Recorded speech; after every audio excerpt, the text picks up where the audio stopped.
नवरात्र में जितनी शंकर की आराधना कर सकते हो उतनी करो। शंकर की आराधना करने से नवरात्र में शक्ति का बल बढ़ता।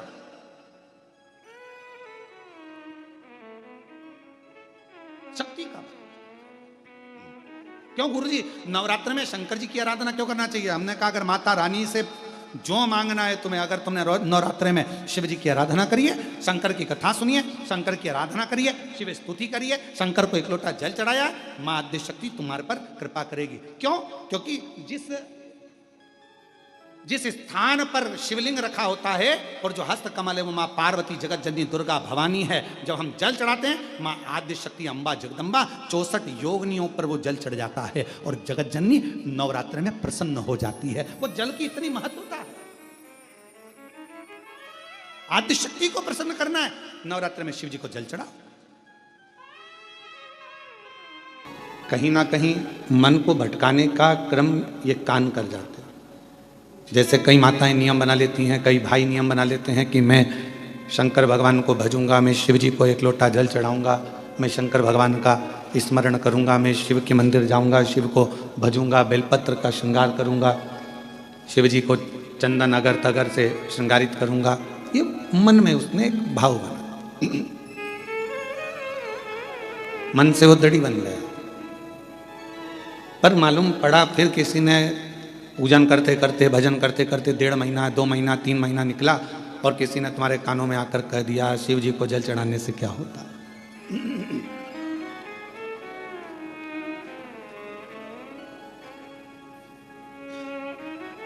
आप तो गलत संगत में पड़े हुए हो, गलत विचारों में पड़े हुए हो, गलत संगत में पड़े हुए हो, गलत भाव में पड़े हुए हो, तो शिव कैसे रीझेंगे? फिर कोई आया, किसी ने आके फिर कह दिया, फिर आके किसी ने आकर कह दिया कि ये तुम गलत करे इसलिए परमात्मा का भजन ना करो। कानों में शब्द पढ़ते जाते हैं और मन भटकता जाता।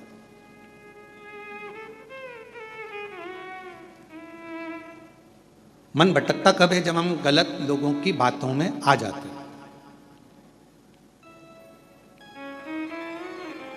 हम गलत विचारों में जब पढ़ने लगते हैं, गलत सोचने लगते हैं, गलत सुनने लगते हैं, गलत श्रवण करने लगते हैं, गलत सुनने लगते हैं, गलत लोगों की संगत में आकर, गलत लोगों के विचारों में आकर हम परमात्मा की शरणागति छोड़ देते हैं।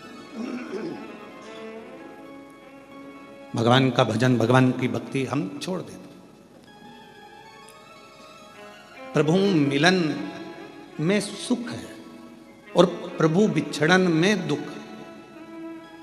जितना हम परमात्मा के करीब में जाते जाते हैं उतना उतना हमारे जीवन में लोग कहते हैं हम भगवान का इतना भजन करते हैं, हम इतना स्मरण करते हैं, हम इतनी पूजन करते हैं, हम इतनी आराधना करते हैं, हम इतना मंत्र जाप करते हैं, नाम जाप करते हैं, उसके बाद भी हमारी जिंदगी में दुख क्यों आता है?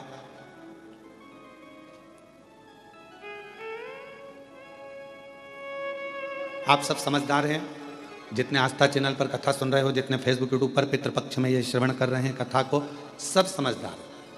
कपड़े को यदि साफ करना है तो उसमें सोडा डालना पड़ेगा, सर्फ डालना पड़ेगा, साबुन लगाना पड़ेगा और कपड़े को अच्छा जम के खंगालना पड़ेगा, निचोड़ना पड़ेगा। खंगालोगे, धोगे, पटकोगे, आड़ा टेढ़ा, साबुन, फिर गर्म पानी, फिर सोडा, फिर वापस सरफ और साबुन बार बार लगाओगे, पटकोगे, पछाड़ोगे, तब जाकर वो कपड़ा थोड़ा उज्जवल हो पाएगा। तो आप ये ना सोचें कि भगवान, हम भजन करते हैं, हम कीर्तन करते हैं, हम मंत्र जाप करते हैं, हम माला जाप करते हैं, हम पूजन करते हैं और भगवान हमको ही दुख क्यों दे रहा है? भगवान चाहता है कि तुझे इतना पवित्र कर दूंगा धो धोकर कि फिर संसार सागर में तेरा जन्म नहीं होगा, तू मेरा हो जाएगा और मैं तेरा हो जाऊंगा, तू मेरा हो जाएगा और मैं तेरा हो जाऊंगा, तू भटकेगा नहीं फिर। और मैंने तेरे ही भरोसे बाबा, तेरे ही भरोसे हवा बिच उड़ती जावांगी बाबा, डोर हत्तो कटी जावांगी भोले मैं तेरी भक्त, शंभू मैं तेरी। इन दोनों की आवाज एक लेवल पे रखिए गाने वालों की। भोले मैं तेरी पतंग, शंभू मैं तेरी पतंग, हवा बिच उड़ती जावांगी, बाबा डोर हत्तो छठी घटी जावांगी, भोले मैं तेरी पतंग। अर्थात परमात्मा यदि थोड़ा दुख दे, परमात्मा थोड़ी तकलीफ दे, परमात्मा थोड़ा कष्ट दे, परमात्मा अगर थोड़ी सी दुख दे रहा है, तकलीफ दे रहा है, कष्ट दे रहा है, तो आप भटको मत।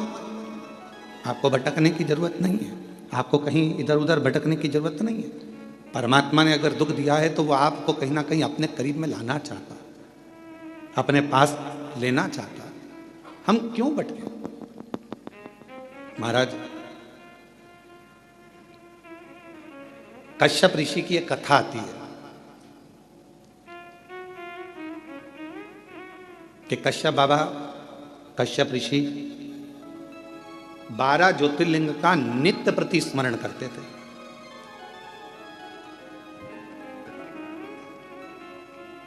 श्राद्ध पक्ष की कथा है, थोड़ा सावधानी से सुनिएगा। श्राद्ध पक्ष की कथा है, थोड़ा सावधानी पूर्वक स्मरण करिएगा और अपने जीवन में उतारने का प्रयास करिएगा। जितने भी आस्था चैनल पर सुन रहे हो, चाहे फेसबुक यूट्यूब पर सुन रहे हो, चाहे इस कथा के पंडाल में बैठकर सुन रहे हो, कश्यप बाबा 12 ज्योतिर्लिंग का स्मरण करते हैं। पर कभी उन्होंने अपनी जिंदगी में पार्थिव पूजन करा, हर बार 12 ज्योतिर्लिंग का स्मरण करा, पार्थिव पूजन करा, पर कभी उन्होंने 12वां ज्योतिर्लिंग नहीं बनाया। अर्थात 11 ज्योतिर्लिंग बनाते थे और 12 ज्योतिर्लिंग उसमें बनाते ही नहीं थे।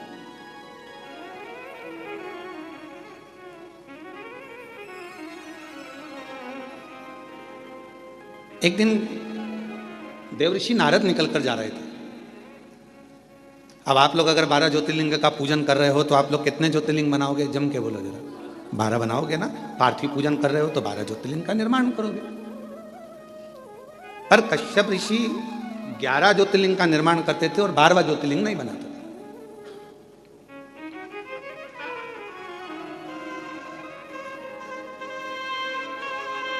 देवऋषि नारद का आगमन हुआ और देवऋषि नारद का आगमन हुआ और देवऋषि नारद ने आकर पूछा कि कश्यप बाबा एक बात बताओ, आप जो ये ज्योतिर्लिंग का निर्माण करते हो, ज्योतिर्लिंग बनाते हो, तो इसमें 11 ज्योतिर्लिंग बनाते हो, 12वां ज्योतिर्लिंग क्यों नहीं बनाते? 12वां ज्योतिर्लिंग निर्माण क्यों नहीं करते? नारद जी पूछ पूछ कर थक गए, तो भी आखिरी तक कश्यप ऋषि ने यह नहीं बताया कि 12वां ज्योतिर्लिंग क्यों नहीं बनाते। 11 के पूजन करते, 12वां बनाते ही।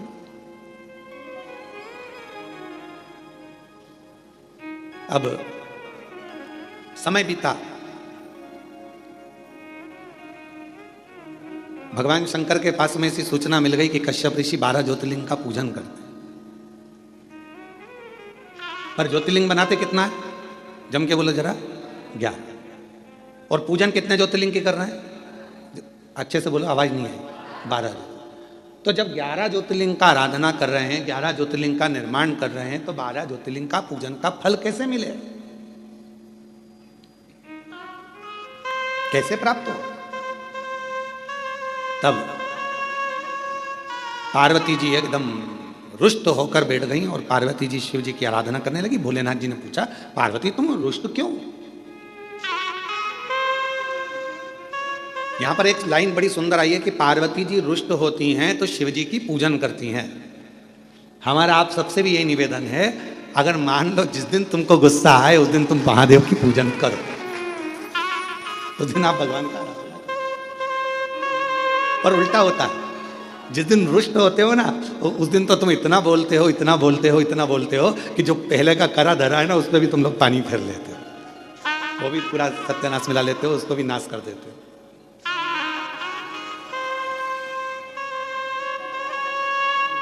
पार्वती जी अगर थोड़ी सी रुष्ट हुई हैं, और माँ पार्वती जी अगर रुष्ट हुई हैं, तो वो शिव जी की आराधना कर रही हैं, शंकर जी की आराधना कर रही हैं।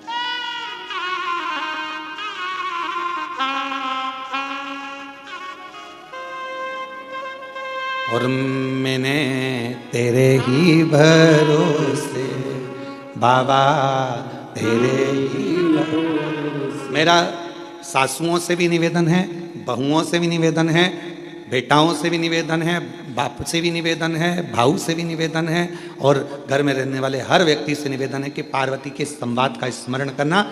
जब क्रोध आए कुछ नहीं करना, मुख चुप करना, एक लोटा जल उठाना और ले जाके देव अधिदेव महादेव पर चढ़ाना प्रारंभ करना। थोड़ी देर बैठना, हाथ में माला पकड़ना, नहीं पकड़ो तो प्रेम से मोबाइल को किनारे रखना और हृदय पर हाथ रखकर श्री शिवाय नमस्तुभ्यं, श्री शिवाय नमस्तुभ्यं, श्री शिवाय नमस्तुभ्यं, श्री शिवाय नमस्तुभ्यं। हृदय से अपने मन से भगवान को पुकारना प्रारंभ करो, भाव से पुकारो उसको। झगड़ा कर भी लोगे, सास अपशब्द कह देगी, बहू अपशब्द कह देगी, दोनों ने अपनी आड़ी टेढ़ी बातें कह दी, होगा क्या इसमें महाराज? इसमें एक दूसरे से संबंध दूर बनते चले जाएंगे, टूटते चले जाएंगे। इसलिए जितना मौन रहोगे, शांत रहोगे, उतने अपने जीवन का आनंद पाओगे, उतने अपने जीवन को प्रसन्नता के भाव में लेकर जाओ।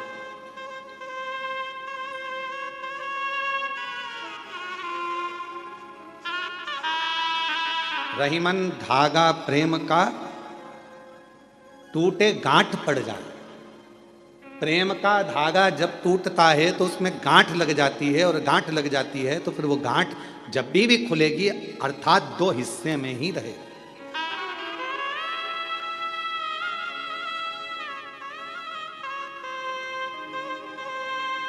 गन्ने का रस पिया है? जम के तो बोलो। महाराष्ट्र में गन्ने ही बोलते हैं, ईख बोलते हैं। ऊस, अच्छा अच्छा, वो मूस नहीं बोला। मराठी में उसको ऊस कहते हैं, तो जो हमारे उधर गन्ना कहते हैं, शुगर कहते हैं, है?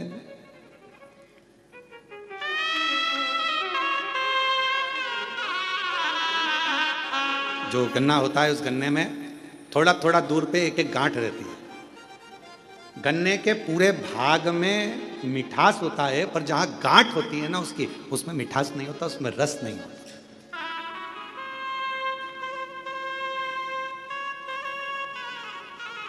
पर शिव महापुराण की कथा कहती है गन्ने के ऊस के अंदर पूरे में रस है, पर जहां गांठ है वहां ना रस है ना उसमें मिठास है। पर एक बात याद रखो, जब कोई गन्ने के रस में बहुत डूब जाता है ना तो उसको गांठ में भी रस आना प्रारंभ हो जाता है, और उसमें भी उसको मिठास का नजर आना। और जितने आप बैठे हो और हम भी बैठे हैं, हमने भी बचपन में खूब गन्ना छिल छिल कर खाया, पर जो गठान का छिलका था उसको खाते थे, जब गन्ने के रस में इतने डूब जाते थे कि उस गांठ में भी रस आना चालू हो जाता है। और तुमने भी खाया होगा ये पक्का। ऐसा हो नहीं सकता कि तुमने गांठ छिली हो और उसको मुंह में नहीं लिया, उसमें रस मिला। तो कहा यदि परिवार में एक दूसरे को मिलकर चलना है और उसमें अगर रस आ रहा है तो फिर एक निवेदन है, कभी विवाद की, कभी द्वेष की अगर गांठ पड़ भी जाए तो उसको भुलाते हुए उस रस में डूबने का फिर प्रयास करना, और उस गठान को, उस गांठ को एक साइड पटकने का प्रयास करना। एक साइड परमात्मा की भक्ति में डूबो, परमात्मा के भजन में डूबो, स्मरण में डूबो।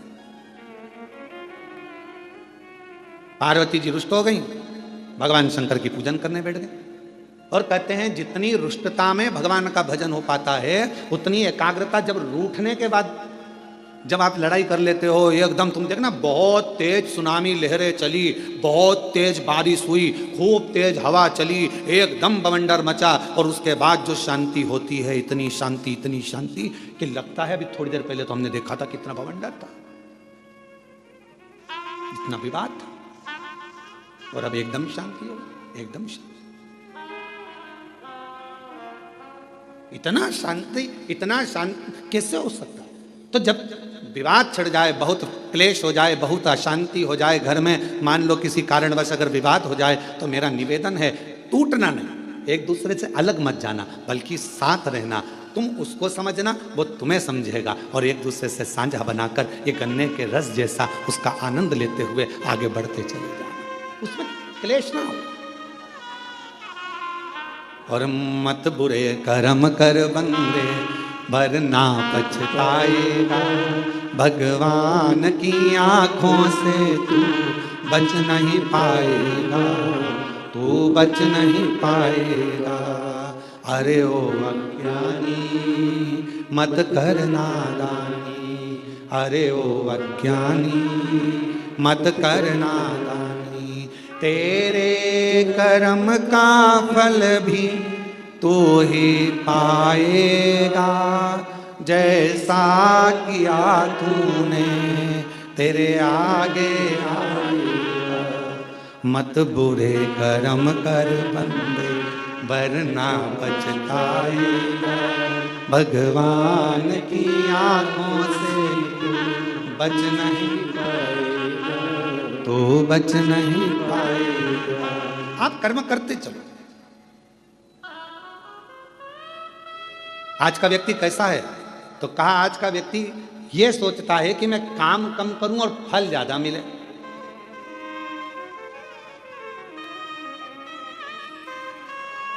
नारखेड़े जी, आपने भी बड़ी मेहनत करी होगी, पाटिल जी आपने भी बड़ी मेहनत करी होगी, और जितने यहाँ पर मेरे भाई बैठे हैं, जितने भी भाऊ बैठे हुए हैं, मैं आपसे निवेदन करूं, आपने भी अपनी जिंदगी में बहुत मेहनत करी होगी।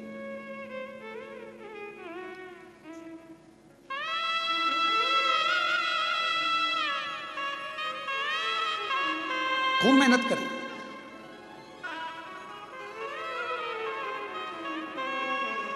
पर जो मेहनत से मिला वो टिकता है, जो तुरंत आया वो तुरंत चले जाता है। पर हमारी सफलता हमारी मेहनत पर निर्भर करती है। जब हम बहुत परिश्रम करते हैं, मेहनत करते हैं, तो हमारे घर में जो आता है वो हमको थोड़ा समय टिकता है, रुकता है। जो अचानक आया अचानक चले गया वो फिर टिकेगा नहीं।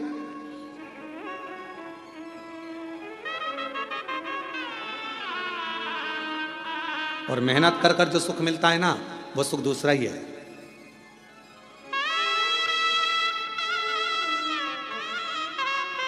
जब हम छोटे थे तो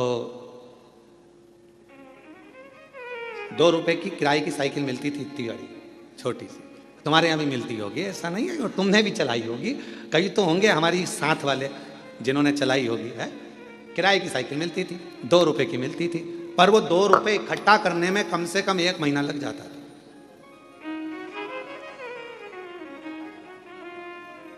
हितेश, तेरे को तो मालूम ही नहीं होगा बेटा, मालूम है कितना? अच्छा, ठीक है।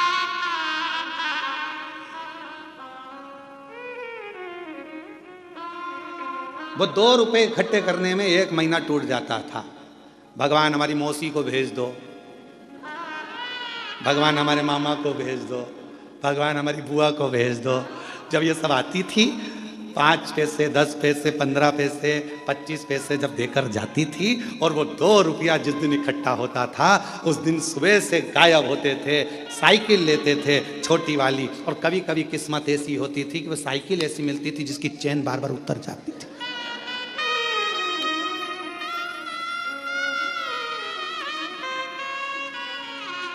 और साइकिल लेके अब बताओ, साइकिल वाले की साइकिल दम अपनी लग रही है, मेहनत अपनी हो रही है, घूम अपन रहे हैं, और सब देख रहे हैं, और यहाँ भगा वहाँ भगा, हाँप रहे, पर वो टाइम देख रहे, 5 बजे देना है वापस। 5 बजे ही निकल पहुँचते थे, बिल्कुल लगे लगाए समय पर, एकदम 5 बजने वाला है तब अपन पहुँच के वो साइकिल देकर आते थे। तब तक पूरे थक जाते थे, एकदम चला कर वो 2 रुपए पूरे वसूल कर लेते थे। और फिर मम्मी पूछती थी, बेटा वो देकर गई थी 15 पैसे, 10 पैसे, 20 पैसे, 25 पैसे, तो उसकी तो मैं साइकिल चलाया आया, क्या मिला तुझे? तो मम्मी बहुत मजा आया, आनंद आया, खुशी मिली, आनंद मिला। इतनी मेहनत जो करी है ना, तो ये मेहनत कर कर जो सुख मिला है, उसके आगे सब शून्य है, सब शून्य।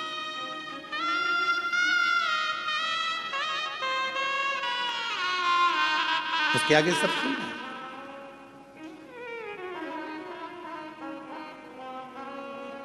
और कभी कभी जो मेहनत के बिना मेहनत के मिल जाता था, वो कहीं ना कहीं गिर जाता था। एक बार हुआ ऐसा हमारे साथ भी, तुम्हारे साथ भी हुआ होगा।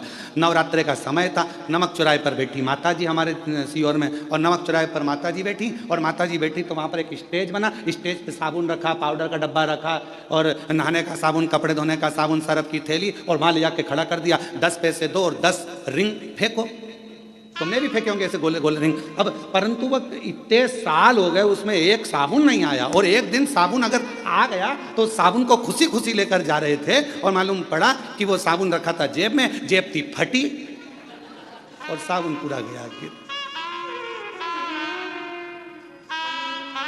तो जो मेहनत से मिला वो टिका, और जो मेहनत से नहीं मिला वो हाथ से खिसक गया। शिव महापुराण की कथा कहती है, कोई तुमसे आकर कह दे कि तुम मेरे पास आकर बैठ जाओ, तुम्हें मेहनत नहीं करना पड़ेगी, दुनिया का सारा धन अपने आप मिल जाएगा, समझ लेना कि बेवकूफ़ बना रहा है, और तेरा लेकर चले जाएगा और तुझे चूना लगा देगा। इसलिए निवेदन है, अपना व्यापार, अपनी नौकरी, अपनी सर्विस, अपनी मेहनत पूरी बरकरार रखो और पूरी मेहनत करो। जिस समय आपकी मेहनत प्रबल होगी, उस दिन भगवान तुम्हें छप्पर फाड़ कर देना प्रारंभ कर देगा, तुम्हें वैभव देगा, धन देगा, संपदा देगा, सब देगा, सब देगा।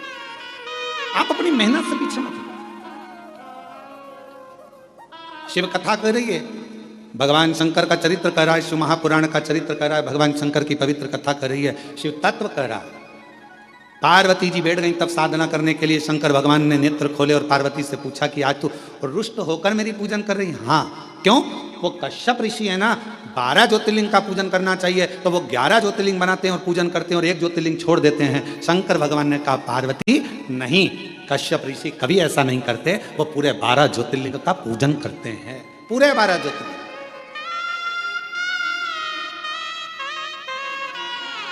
चलो जरा देख के आओ। पार्वती जी ने शिव जी को लिया साथ, और चलो जरा देखो, मैं बताती हूँ तुमको 11 ज्योतिर्लिंग बने। और कश्यप ऋषि का रोज का नियम था, ज्योतिर्लिंग बनाते और पूजन करते पार्थिव लिंग। चलो अभी दिखाती हूँ। और ले गए, जो सामने देखे तो 11 ज्योतिर्लिंग बने थे। शिव जी को पार्वती जी करेंगे, देखो 1 2 3 4 5 6 7 8 9 10 और 11। अब शंकर भगवान बोले, अभी रुक मैं गिन के बताता हूँ, देख 1 2 3 4 5 6 7 8 9 10 11 12। पार्वती जी बोली, क्यों मुझे पागल बना रहे हो प्रभु? अब तुम तो शिव जी हो ना, तो तुम अपने आप को क्यों गिन रहे हो? तो भगवान शंकर बोले, 12 ज्योतिर्लिंग की पूजन कर रहा है। पूछो कश्यप ऋषि से। बाबा कश्यप ऋषि के सामने प्रकट हो गए। कश्यप बाबा ने देखा, आज तो भगवान प्रकट हो गए। जब जब ये उलझन होती है ना, जब जब झगड़ा होता है, जब जब कोई विवाद उत्पन्न होता है, जब जब कोई क्वेश्चन आता है, जब जब कोई प्रश्न आता है, जब जब कोई बवाल मचता है, समझ लेना उसमें कोई ना कोई मंथन होकर कुछ निर्णय निकलने वाला।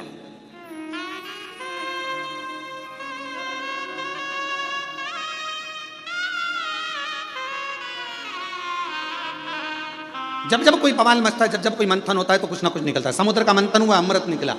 कुछ ना कुछ मंथन हुआ है तो कुछ ना कुछ निकला है। और पार्वती जी और शिव जी के संवाद में कुछ ना कुछ निकला है। भगवान कश्यप ऋषि प्रसन्न हो गए।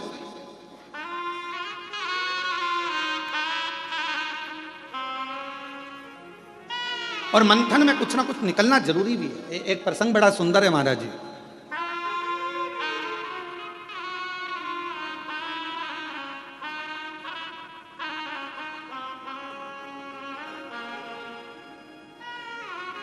दो संतों का झगड़ा हो गया।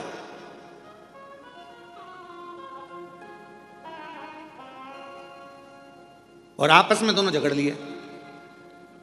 अब दोनों झगड़ लिए तो एक था राम जी का भक्त और एक था हनुमान जी का भक्त, और दोनों में छिड़ गया विवाद।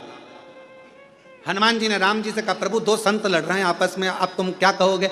राम जी बोले, कहना क्या है, अब इन दोनों को प्रमाणित करने के लिए अपन दोनों को जाना पड़ेगा। जब जब संत झगड़ते हैं, साधु झगड़ते हैं, सन्यासी झगड़ते हैं, तपस्वी झगड़ते हैं आपस में, जब कोई भगवत प्रेमी आपस में झगड़ते हैं, तो उसका निर्णय करने के लिए स्वयं परमात्मा को बीच में आना पड़ता है और परमात्मा को निर्णय करना पड़ता है।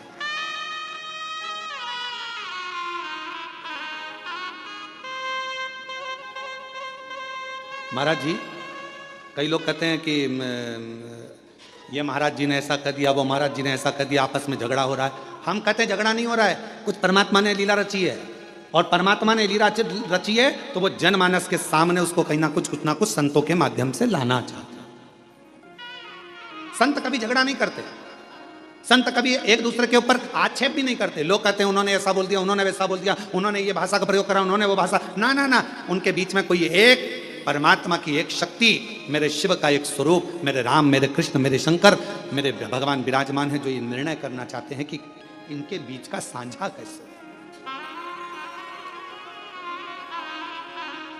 पार्वती जी बोली तुम गलत गिन रहे हो, शिव जी बोले तू गिन ले। फिर पार्वती जी ने गिनती लगाई, 1 2 3 4 5 6 7 8 9 10 11। शंकर भगवान से पार्वती जी बोली ये तो 11 है। शिव जी बोले देख मैं वापस गिनता हूं, 1 2 3 4 5 6 7 8 9 10 11 12। फिर पार्वती जी बोली तुमने फिर अपने आप को गिन लिया। शंकर भगवान बोले कश्यप ऋषि से पूछ ले कि कश्यप बाबा तुम ये 11 शिवलिंग बनाते हो कि 12 शिवलिंग बनाते हो। कश्यप बाबा से पूछा पार्वती जी ने कि कश्यप ऋषि तुम इतने बड़े ऋषि होकर तुम्हें 12 ज्योतिर्लिंग का निर्माण करना चाहिए, 12 पार्थिव लिंग बनाना चाहिए, उनकी आराधना करना चाहिए, और तुम 11 पार्थिव की पूजन कर रहे हो, 11 लिंग की पूजन कर रहे हो, और 11 लिंग की पूजन करते हो, ये कोई अच्छी बात है? करना है तो 12 की करो। इतने में कश्यप ऋषि ने कहा माँ मैं 12 ज्योतिर्लिंग की पूजन करता हूं, आप ना मानो तो देख लो कहां है 12 ज्योतिर्लिंग। कश्यप जी ने कहा 1 2 3 4 5 6 7 8 9 10 11, और कश्यप जी बोले 12। कश्यप जी ने खुद अपने हृदय पर हाथ रख लिया और कहा 12। कश्यप जी कहते हैं माँ ये 11 ज्योतिर्लिंग तो नजर आते हैं, पर 12वां जो ज्योतिर्लिंग है घृष्णेश्वर महादेव, वो हर व्यक्ति के दिल में नजर आता है।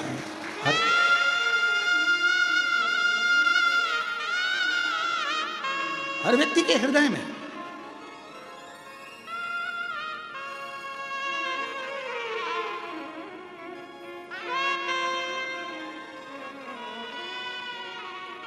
बारहवां ज्योतिर्लिंग एक ऐसा ज्योतिर्लिंग है घृष्णेश्वर महादेव। 12वां ज्योतिर्लिंग एक ऐसा ज्योतिर्लिंग है घृष्णेश्वर महादेव जो हमारे हृदय में निवास करता है। कितना सुंदर कहा है स्कंद पुराण में घृष्णेश्वर बाबा के लिए, विरुल के लिए वर्णन किया गया। जिस परिवार के अंतर्गत मान लो कोई ना कोई एक बहुत बड़ा दुख आकर टिक गया हो और वो दुख हट ना रहा हो, तो घृष्णेश्वर महादेव का स्मरण कर कर यदि पीपल के वृक्ष के नीचे बस केवल हृदय से घृष्णेश्वर का जप कर कर, घृष्णेश्वर नाम का उच्चारण कर कर, एक 4 बत्ती का दीपक यदि पीपल के वृक्ष के नीचे प्रज्वलित कर दिया जाए प्रदोष के दिन, तो वो भारी से भारी दुख भी केवल 7 दिन के अंदर कट जाता है। 12 ज्योतिर्लिंग में से एक ज्योतिर्लिंग है घृष्णेश्वर महादेव जो हमारे हृदय में निवास करते हैं। मन की ज्योति है, हृदय की ज्योति है। और हम आप सबके पावन चरणों को नमन करते हैं। बेरुल वालों, आप घृष्णेश्वर बाबा के नजदीक में रहते हो, आप जैसा किस्मत वाला दुनिया में कोई नहीं होगा जिनके पड़ोसी घृष्णेश्वर महादेव।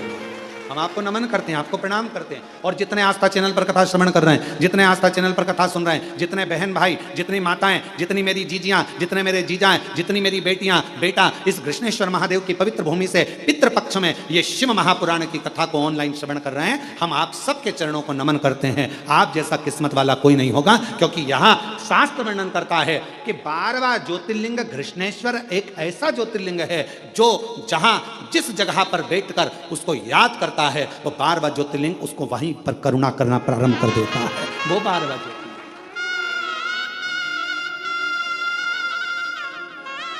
वो 12वां ज्योतिर्लिंग घृष्णेश्वर महादेव है। और तेरी कृपा बिना ना हिले एक भी अणु, लेते हैं श्वास तेरी कृपा से। बखान क्या करूं मैं राखों के ढेर का, चपटी बभूत में खजाना कुबेर का। हे गंगाधार मुक्ति द्वार ओंकार तू, भोले ओंकार तू, आयो शरण तिहारी शंभु तार। कृष्णेश्वर महादेव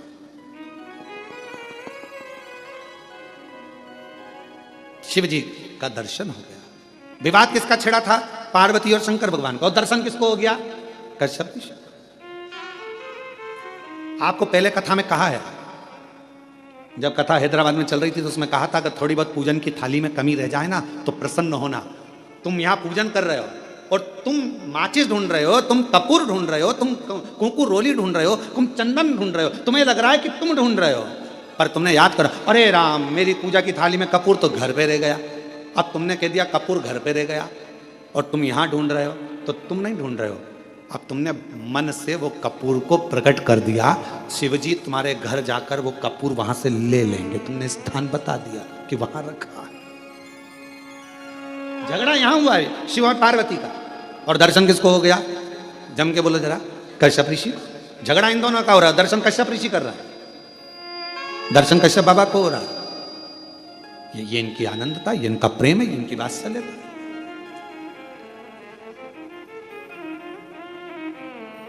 महाराज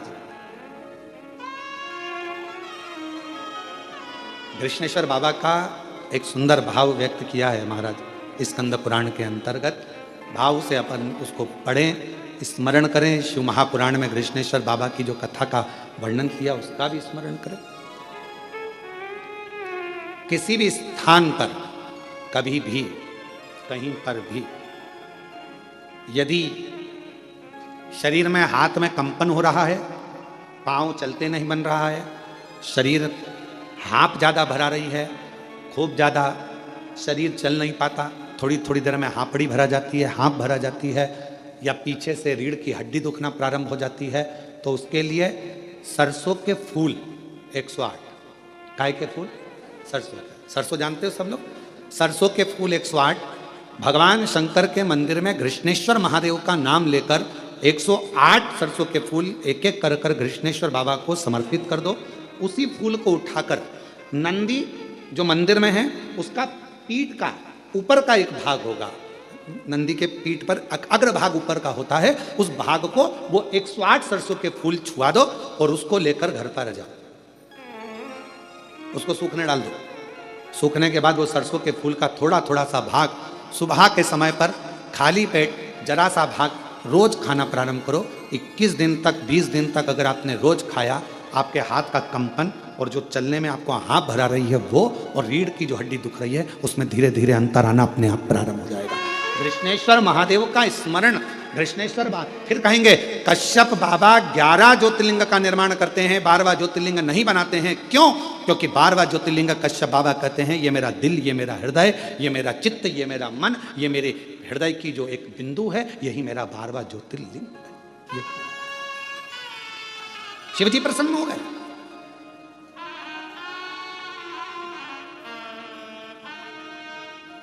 मांगो तुमको क्या चाहिए? पार्वती जी बोली अपन तो झगड़ा कर कर आए थे और आप कश्यप ऋषि को वर देने लगे। शिव जी कहने लगे अब मेरा दर्शन हुआ है तो कुछ ना कुछ तो देना पड़ेगा। पार्वती जी बोलती ऐसा होता है क्या? शंकर भगवान बोले सुन पार्वती, ये मेरी रीति है, अगर कोई संसार का मनुष्य मेरे दरवाजे पर, मेरे मंदिर में, मेरे देवालय में आकर अगर एक लोटा जल रोज चढ़ाएगा तो मुझे रोज उसको कुछ ना कुछ देना ही पड़ेगा, ये नीति है। जैसे बेटी का बाप, बेटी का बाप क्या है? बेटी का बाप अगर बेटी रोज अपने पिता के घर जाएगी या बाप अपनी बेटी से मिलने जाएगा तो कुछ ना कुछ तो उसको देना पड़ेगा ही। भले पिताजी का घर पास में, रोज बेटी आती जाती है, भले पास में क्यों ना, माँ बोल देगी बेटा तो पास में, आज एक काम करना, मैं तेरे को हलवा बना के भेज दूँ, सीरा बना के भेज दूँगा। कभी कुछ कही बेटा मम्मी मेरे को जरूरत नहीं है, नहीं मैं तो भेजूंगी। माँ है ना, बाप है ना, उसका भाव उत्पन्न हो जाता है, मैं तो भेजूंगी। अब कोई कहे तुम मम्मी मैं बना लूंगी ना, सब कर लूंगी ना, तुम मत भेज, नहीं मैं तो भेजूंगी चाहे। और अगर वो सीरा नहीं भेजेगी तो देख लेगी बाजार में अच्छी सब्जी आ रही है, बाजार में खरीद के लिए आएगी और वो सब्जी भेज देगी, भले हरा धना भेज दे, मिर्ची भेज दे, पर कुछ ना कुछ भेजे। रोज अगर बेटी अपने माँ बाप से मिल रही है तो माँ बाप उस बेटी को जरूर देंगे, और माँ बाप अगर बेटी से मिल रहे हैं तो जरूर देंगे। उसी तरह मेरा शंकर सबका बाप है, पिता है, जब हम रोज जाते हैं तो वो रोज कुछ ना कुछ हमको देता जरूर है। आप शिव जी को क्या मानती हो? अपना पिता, अपना बाबुल, अपना बाप, पिता। और कुबेरेश्वर धाम क्या है आपका? मायका। कुबेरेश्वर धाम क्या है? मायका। मायका क्यों कहा गया? जो कुबेरेश्वर बाबा की धरा पर आता है, कुबेर भंडारी के दरवाजे पर आता है, कुबेरेश्वर धाम पर आता है और दिल से जो मांगता है मेरा कुबेर भंडारी उसको दे देता है, फिर वो वापस आता है क्योंकि वो उसका मायका है। पर पूर्ण समर्पण के साथ जाओ, वहां तुम्हारी किसी से पहचान नहीं है।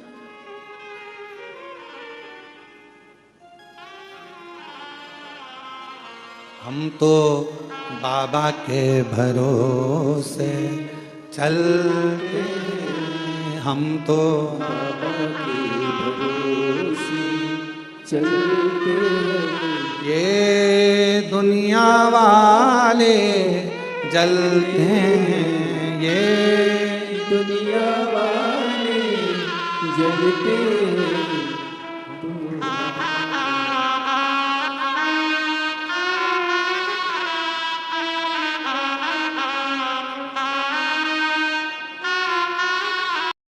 तो बाबा के चलते हैं। खटका बंद है।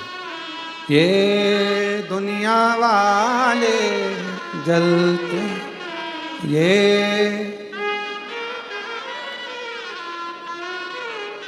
हम तो बाबा के चलते हैं, हम तो बाबा के चलते हैं। डमरू वाले के भरोसे चलते हैं। डमरू वाले के भरोसे चलते हैं। हम तो बाबा के भरोसे चलते हैं।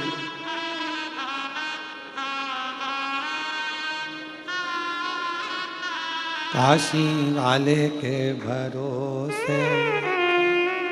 हम उस पर आशिक, कोई रोज मिल रहा है शिव जी से, शिव उसको रोज दे रहा। कोई बाबा से रोज मिल रहा है, बाबा उसको रोज दे रहा। पिता है वो हमारा, बाबुल है वो हमारा।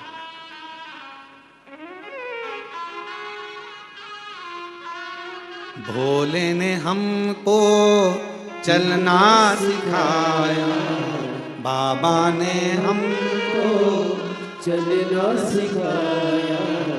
सब भक्तों से मिलना सिखाया। सब भक्तों से मिलना सिखाया।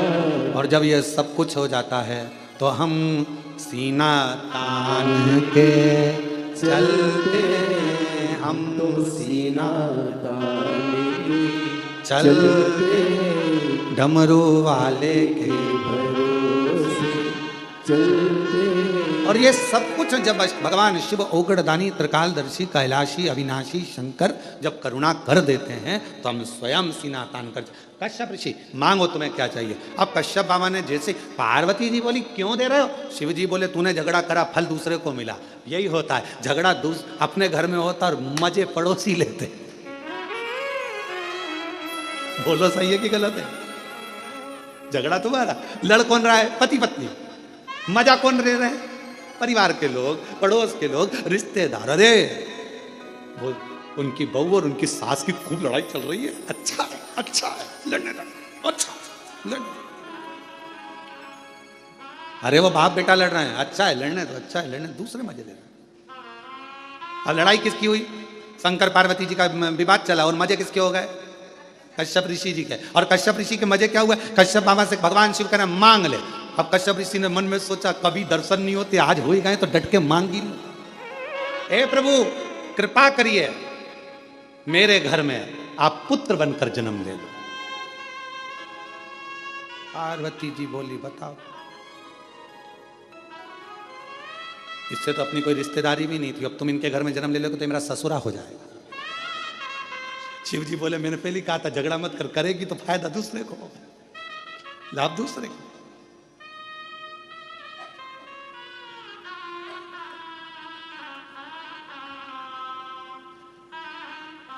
एक घर में एक सास और बहू थे, बहुत उन दोनों का आपस में बनता नहीं था, बिल्कुल नहीं बनती थी। और बनती नहीं तो उनके यहाँ सबसे ज्यादा झगड़ा सास बहू का होता तो फायदा दूसरे का होता। अभी देखो फायदा कैसे होता। एक महाराज भिक्षा मांगने गए, माता भिक्षाम देगी, माता भिक्षाम दे। इतने में बहू आई, बहू ने आकर एक कटोरी आटा दान दे दिया। महाराज निकल के जा रहे तो इतने वहीं से उसकी सास आ गई। ए बाबा इधर आ, कहां से मांग के ला रहा है? तुम्हारी घर गया था। कौन मिला? बहू। क्या दिया? एक कटोरी आटा। वो कौन होती है देने वाली? चल मेरे साथ चल, मेरे साथ चल। वो बस एक कटोरी? मेरा घर है, मेरी प्रॉपर्टी है, मेरा मन, चल मेरे साथ। और अंदर गई और 4 कटोरी आटा लाके महाराज को दे दिया। फायदा किसका? दूसरे का। अब एक दिन सास अंदर थी और महाराज आए, माता भिक्षाम देही। सास ने कहा कि रोज रोज आया था, नहीं देना, आज नहीं दूंगी, जा।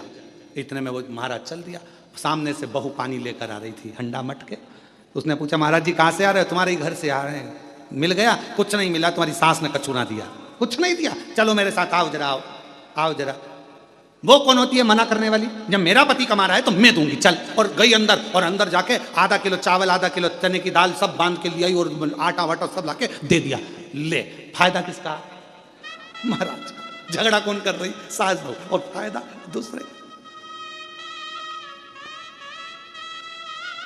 हमारा निवेदन एक बहुत बहुत आप लोगों से है, आपस में पास में अगर व्यापार चल रहा है, पास में दुकान चल रही है, भाई भाई की दुकान चल रही है, परिवार वाले की दुकान चल रही है, निवेदन है झगड़ा मत करना व्यापार में, झगड़ा मत करना परिवार में। क्यों? तुम्हारे झगड़े के चक्कर में तुम्हारे ग्राहक कटकर दूसरी जगह चले जाएंगे और दूसरी जगह पहुंच जाएंगे। ना तेरे हाथ में खीर लगेगी, ना इसके हाथ में खीर लगेगी। कम से कम आज इसके यहाँ से ले रहा है तो कल तेरे दरवाजे पर जरूर आएगा, ये विश्वास रखना। एक दूसरे में विवाद स्पर्धा नहीं करना है, विवाद नहीं करना।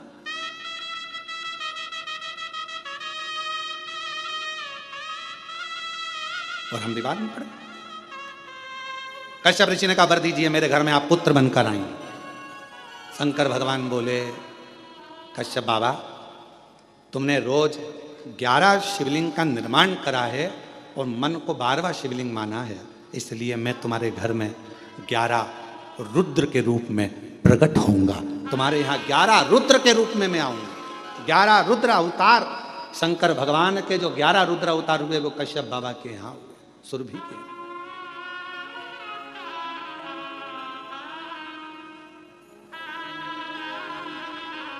मैं तुम्हारे अब प्रकट हूं।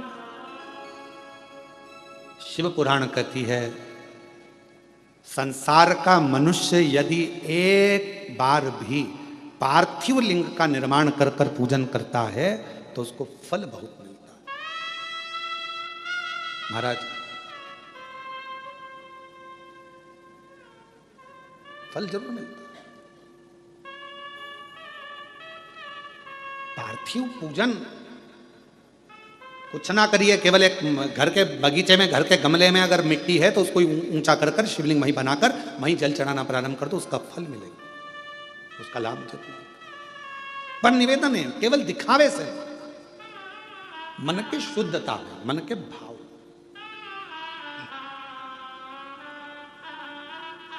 आज का जो मनुष्य है, आज का जो मानव है, भगवान को भाव से रिझा नहीं पाता, हृदय से रिझा नहीं पाता।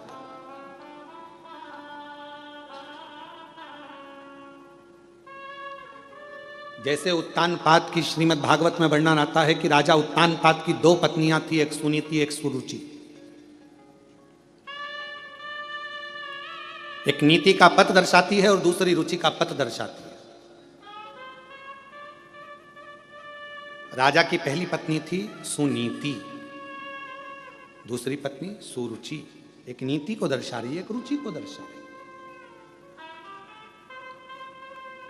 उसी तरह हमारे 2 मन है, हमारी 2 आकांक्षाएं, हमारी 2 इच्छाएं, हमारे 2 विचार हैं। एक मन कहता है भगवान के भजन में जाओ, दूसरा मन कहता है कि अभी थोड़ी देर से चाय पीने के बाद जाओ।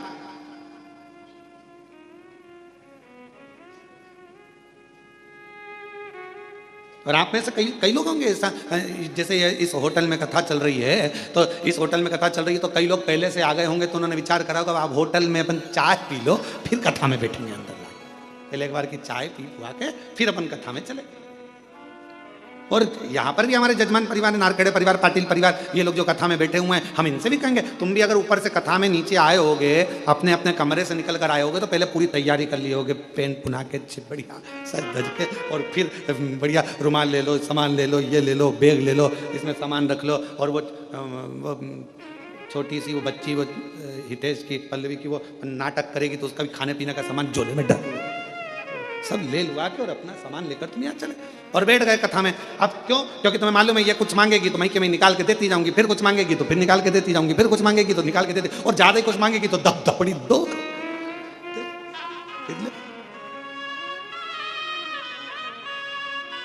और महाराज कथा कर रही है कि भगवत भजन में पूर्ण समर्पण के साथ दिखावा नहीं चाहिए, बस समर्पण पूरा चाहिए। शंभो शरणे पड़ी मांगू घड़ी रे, दुख काटो दया, सब बोलो दर्शन। अभी कथा चालू हुई, उसके पहले चंद्र ग्रहण पड़ा, बोलो पड़ा कि नहीं पड़ा? अरे जम के तो बोलो पड़ा ना। ग्रहण कब पड़ा? दो ग्रहों के बीच में कोई तीसरा फंस गया तो ग्रहण पड़ा। तो केवल ऊपर ग्रहण नहीं पड़ता, नीचे भी पड़ता है। पति पत्नी के बीच में कोई तीसरा फंसने लगे तो समझ लो ग्रहण लगने वाला है। भाई भाई के बीच में कोई तीसरा फंसने लगे तो समझ लो ग्रहण लगने वाला है। रिश्ते नातों के बीच में कोई तीसरा फंसने लगे तो समझ लो ग्रहण लगने वाला है। संबंधों में भी ग्रहण लगता है।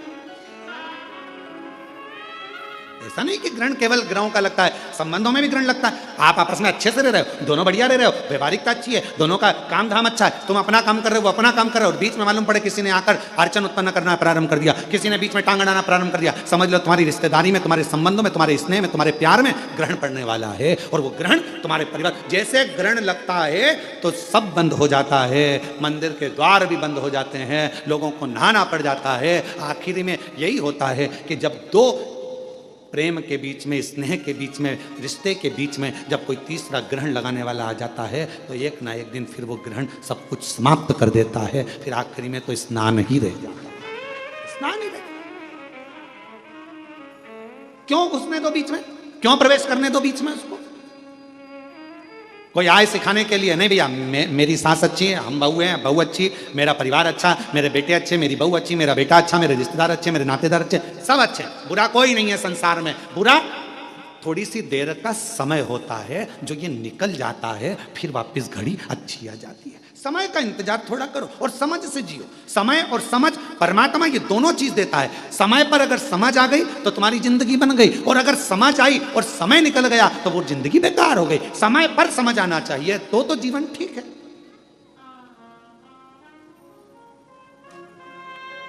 अब व्यक्ति के जीवन में समझ ही समझ और समय नहीं आया अच्छा तो क्या मतलब का? तो भगवान दोनों चीज साथ में देता है, समय और समझ, परमात्मा दोनों साथ में देता है। बस इतना अपने ऊपर निर्भर करता है कि समय पर समझ रहना चाहिए। अगर समझ पर समय नहीं रहेगा तो फिर वो समझ किसी काम की नहीं है। भगवान ने अगर मौका दिया, जैसे ये हितेश नारखेड़े ने मौका का चौका लगाया, इन्होंने कहा गुरुजी सीहोर में कथा हो रही है, ऑनलाइन तो हमेशा सीहोर से होती रहती है, अब की बार कथा कृष्णेश्वर बाबा को सुनाने के लिए आओ और कथा ऑनलाइन कृष्णेश्वर बाबा के धाम से हो। तो मन भी करा कि हाँ अच्छा योग लगा है ऐसा कि बाबा, और हम प्रयास करेंगे। हितेश तुमने अच्छी प्रेरणा दे दी इस चीज़ के लिए। हम प्रयास करेंगे कि अब जब भी कोई कथा इधर उधर हुई और कैंसिल हुई और वो मालूम पड़े ऑनलाइन हुई, तो हम प्रयास करेंगे कि 12 ज्योतिर्लिंग में एक ज्योतिर्लिंग में जाके कर दिया करेंगे, कोई जजमान को पकड़ कर। ऐसे किसी जजमान को पकड़ लिया करेंगे और कह दिया करेंगे 50 आदमी तुम्हारे आओ, आराम से अपने कमरे लो और एक हॉल करो और उसमें बैठकर ऑनलाइन और सब आस्था चैनल पर कथा श्रवण करें और अपने जीवन को सार्थक बनाए। ऐसा अच्छी प्रेरणा दी आपने, है बहुत अच्छी। 12 ज्योतिर्लिंग के ज्योतिर्लिंग हो जाएंगे और कथा का आनंद हो जाए। अब यहाँ जितनी बैठी है ना सब तैयारी में लग गई है। महाराज अब ना छोड़ेंगे, अब रुको तुम, अगला हम पकड़ते तुमको त्रंबक आंदो ऑनलाइन।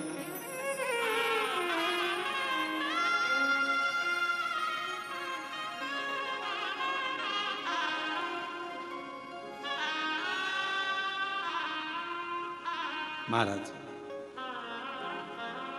तेरा रूप है अजब निराला, तेरा रूप है अजब निराला, कहलाते डमरू वाला, तेरा रूप है अजब निराला।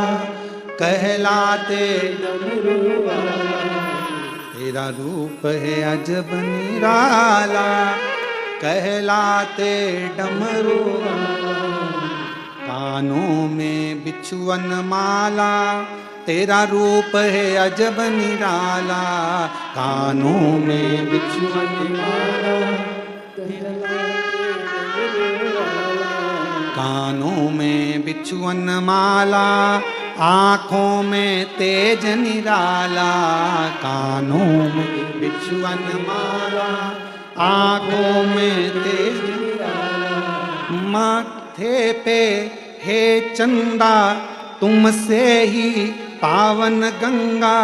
तन पर है भस्म रमाए, ओ नंदी के असवार। काशी के तुम अवतार, तुम कितने सुंदर हो ओ भोले, कितने सुंदर हो।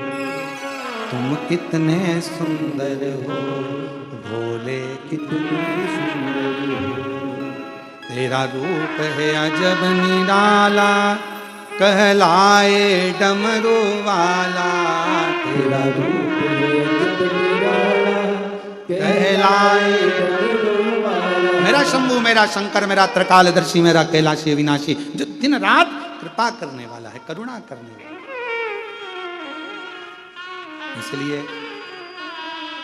कभी भोलेनाथ बन के, विश्वनाथ बन के चले आना।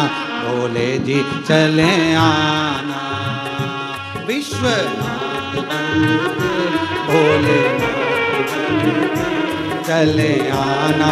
भोले जी चले आना। सब गाइए, विश्वनाथ बन के, भोलेनाथ बन के चले आना। भोले जी चले आना। विश्वनाथ बन के, भोलेनाथ बन के चले आना। भोले जी चले आना। तुम महाकाल बन के आना। तुम महाकाल बन के आना। ओ महाकाली को संग में लाना। महाकाली को संग में लाना। महाकाली को संग में लाना। महाकाली को संग में लाना। त्रिशूल हाथ लेके, डमरू साथ लेके चले आना। भोले जी चले आना। त्रिशूल हाथ लेके, डमरू साथ लेके चले आना। भोले जी चले आना। शंभो।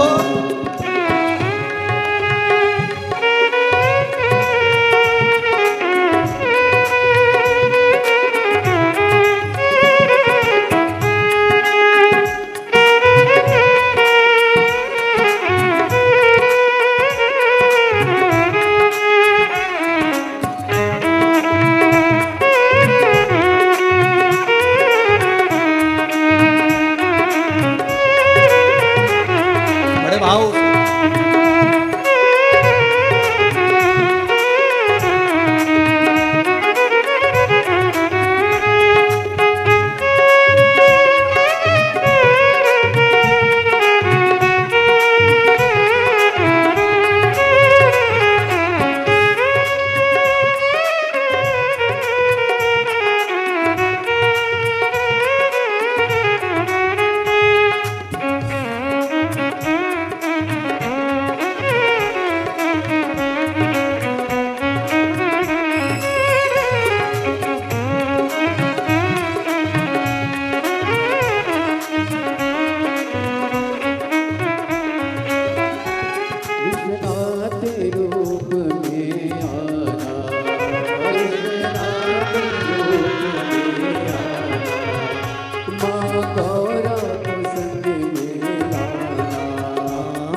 चले आना।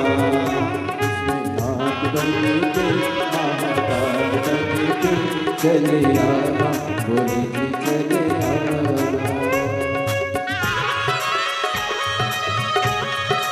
शंभो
तुम कमल रूप में आना, तुम कमल रूप में आना, तुम कमल रूप में आना, तुम कमल रूप में आना।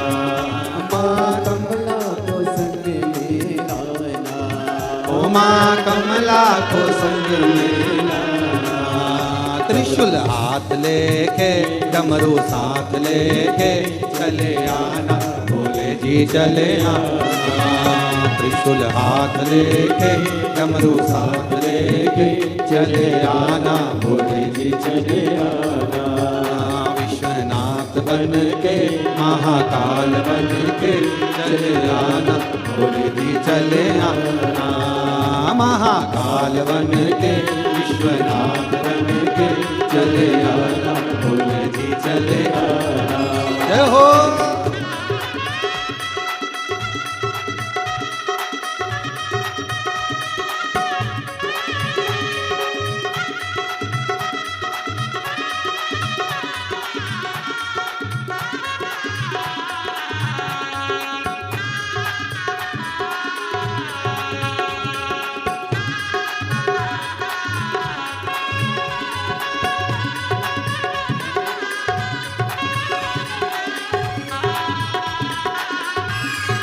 शंभो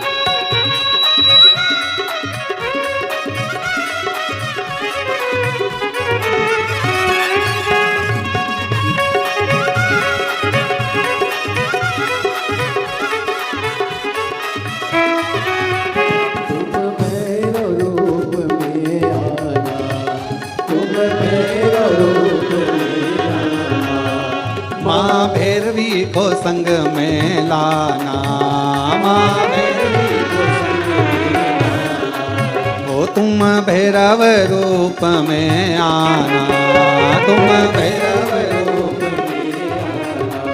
ओ माँ भैरवी को संग में लाना, माँ भैरवी को संग में लाना।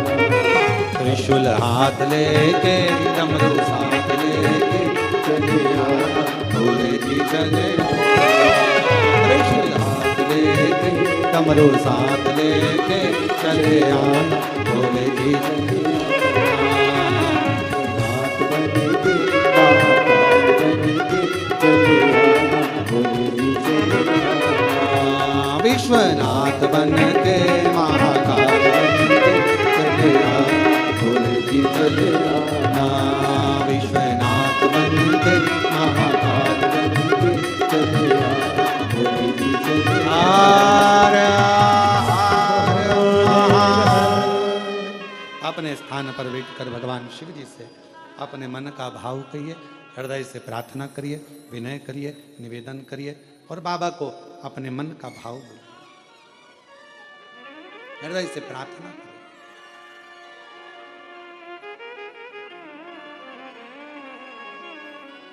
जहां जगह मिले वहां बैठकर दिल से बाबा को अपने मन का भाव कहिए, प्रार्थना करिए, विनय करिए, विनती करिए, निवेदन करिए। साथ में सभी लोग बोलें,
भगवान शिव गर्दानी त्रिकालदर्शी कैलाशी विनाशी भगवान शंकर का पवित्र चरित्र कह रहा है। शिव महापुराण की कथा वर्णन कर रही है, भगवान का पवित्र चरित्र कह रहा है। भगवान देवाधिदेव महादेव का पवित्र चरित्र वर्णन कर रहा है। शिव तत्व कह रहा है। कश्यप बाबा को वर दे दिया हूं। कश्यप गला पकड़ रहा है बहुत जम के। कश्यप ऋषि को वर दे दिया। 11 रुद्र के रूप में भगवान देवाधिदेव महादेव भगवान शंकर प्रकट होंगे घर के अंदर। 11 रुद्र के रूप में भगवान शिव प्रकट हो जाएंगे। ये वर स्वयं भगवान शंकर ने कश्यप ऋषि को दिया है, कश्यप बाबा को दिया है। कथा कहती है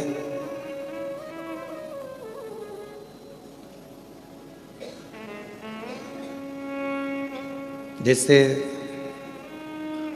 भगवान ब्रह्मा जी और भगवान विष्णु जी के झगड़े में श्रेष्ठ कौन के झगड़े में भगवान शंकर का प्रथम शिवलिंग पृथ्वी पर प्रकट हो गया था। झगड़े में ही तो प्रकट हुआ है। ब्रह्मा जी कहते हैं कि यह पूरा सृष्टि का पालन करता, रचना करता, संहार करता, सब में हूं। और भगवान विष्णु उनको समझा रहे हैं कि आप इस व्यर्थ प्रपंच में मत पड़ो, ये तो सब शिव की माया है। क्यों प्रपंच में पढ़ना, क्यों विचार करना, ये सब शंकर का है। आप और हम भी इन्हीं प्रपंचों में फंसे हुए हैं। कोई ने कह दिया जल चढ़ाओ, कोई ने कह दिया जल मत चढ़ाओ, कोई ने कह दिया बेलपत्र कचड़ी हुई खाओ, कोई ने कह दिया मत खाओ, कोई ने कह दिया प्याज मत खाओ, लहसुन मत खाओ, कोई ने कहा प्याज खाओ, लहसुन खाओ, कोई ने कह दिया ये मत खाओ, कोई ने कह दिया वो मत करो, कोई ने कह दिया ऐसा मत करो, कोई ने कह दिया वैसा मत करो। हम उलझे हुए, सुलझ नहीं पा रहे। सुलझोगे कब? जब स्वयं के दिल की मानोगे। जब तक दूसरे की मानोगे, दूसरे की सुनोगे, दूसरे की कहना मानोगे, तब तक हमारा घर फूटता चले जाएगा, टूटता चले जाएगा। और जिस दिन हमने अपनी खुद की सुनना प्रारंभ कर दी, उस दिन तुम्हारे घर को कोई नहीं तोड़ सकता। तुम्हारे घर की एकजुटता बढ़ती चली जाएगी। हम दूसरे की सुन रहे, हम स्वयं भीतर की नहीं सुन पाते।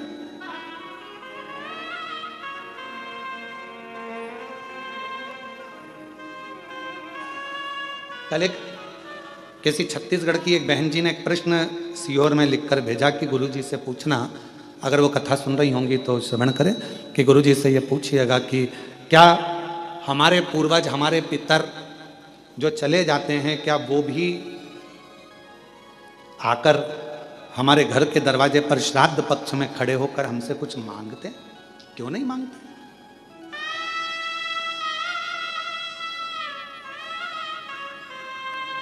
बस रूप बदला हुआ, स्वरूप बदला हुआ है।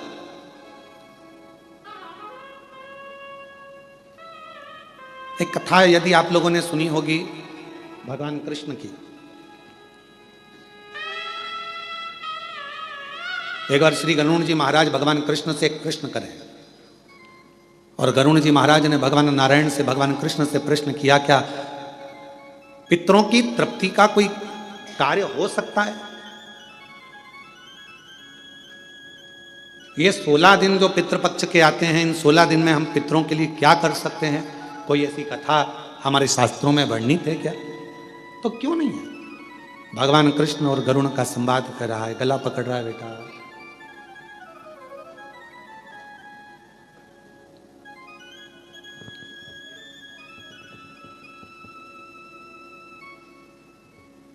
भगवान कृष्ण और गरुण का संवाद कहता है, भगवान कृष्ण और गरुण का संवाद वर्णन कर रहा है, कह रहा है, क्या ऐसा कोई चरित्र हमारे जीवन में होता है? भगवान मालिक है उनका, श्री शिवाय नमस्तुभ्यम। क्या कोई चरित्र ऐसा है जो हमारे जीवन को श्रेष्ठतम दे, आनंद दे? एक चरित्र है, कहा गरुण जी एक रुचि नाम के राजा हुए, जिन्होंने अपने गुरु की शरणागति ग्रहण कर गुरु की शरणा, बस ठीक है रुक जाओ, गुरु की शरणागति ग्रहण करी, और गुरु की शरणागति ग्रहण कर उन्होंने अपना घर परिवार सब छोड़कर एक समय भोजन ग्रहण करना और भगवान का भजन करना, सब कुछ छोड़ दिया। वन में निवास कर रहे हैं, वन में घूम रहे हैं, वन में निवास कर रहे हैं, वन में भ्रमण कर रहे हैं। एक बात अपने अंदर उतार कर रखना मेरी बहनों, मेरी जीजियों, मेरे जीजाओं, मेरी बेटियों, बेटाओं, अगर तुम्हारा मन करे कि मुझे घर छोड़ना है, परिवार छोड़ना है, तो तब छोड़ना जब भगवान तुम्हारा हाथ पकड़ ले। किसी दूसरे के चक्कर में तुम अपना घर मत छोड़ना, अपना परिवार मत छोड़ना। भगवान के यदि तुम हो जाओ, परमात्मा के यदि तुम हो जाओ तो छूटे तो अच्छी बात, और किसी दूसरे के चक्कर में अगर घर छोड़ रहे हो तो वो श्रेष्ठता नहीं है तुम्हारी, वो फिर तुम्हारी श्रेष्ठता नहीं।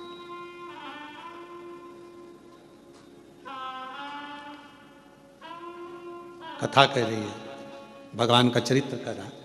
एक रुचि नाम के राजा हुए। भगवान कृष्ण गरुण जी से कहते हैं कि वो रुचि नाम के राजा भ्रमण करते, वन में रहते, एक समय भोजन करते, भगवत भजन में डूबे रहते, स्मरण में डूबे रहते, मंत्र जाप में डूबे रहते। पर एक दिन वो एक वृक्ष के नीचे विश्राम कर रहे थे और उनके पूर्वज, उनके पितर उनके पास आकर खड़े हो गए और बोलने लगे कि तुम्हारा वंश नहीं बढ़ेगा तो हमारा तर्पण कैसे?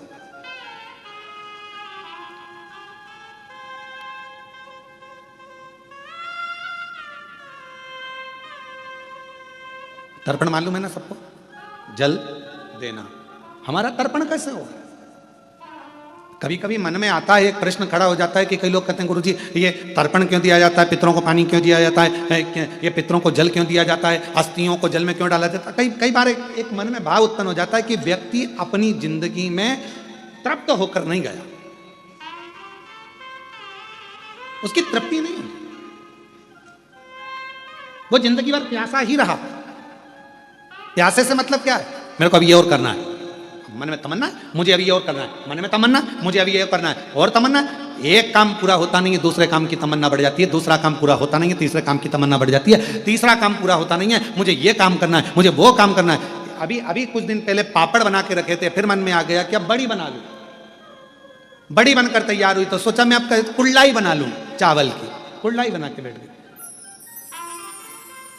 कई बार बहुएं भी कह देती मम्मी क्या रोज का रोज फैलारा लगा के रखा है, बाजार जाएंगे खरीद के ले आएंगे खा लेना, क्या रोज का कभी पापड़ बनाना, कभी कुल्लाई बनाना, कभी ये बनाना, कभी वो बनाना, और कभी मतलब कुछ ना। और ऐसी घर के पुरुष हैं, मैंने अभी ये वाला माल खरीदा है, ये वाली दुकान बनाई, ये शोरूम बनाया, वो शोरूम बनाया, अभी ये वाला शोरूम और बनाना रह गया, ऐसा करूंगा वैसा करूंगा, ये करूंगी वो करूंगा। महाराज ये प्यास व्यक्ति की जिंदगी की कभी नहीं बुझती, कभी नहीं बुझी, और अंत में वो व्यक्ति चला गया।